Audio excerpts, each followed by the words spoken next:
ধনিয়ার চাটনি।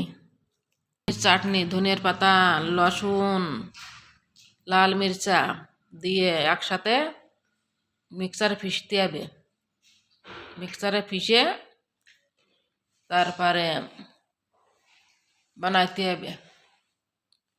ধনিয়ার পাতা চাটনি অনেক ভালো লাগে, ভাতের সঙ্গে ভালো লাগে, রুটির সঙ্গে ভালো লাগে, ভালো লাগে।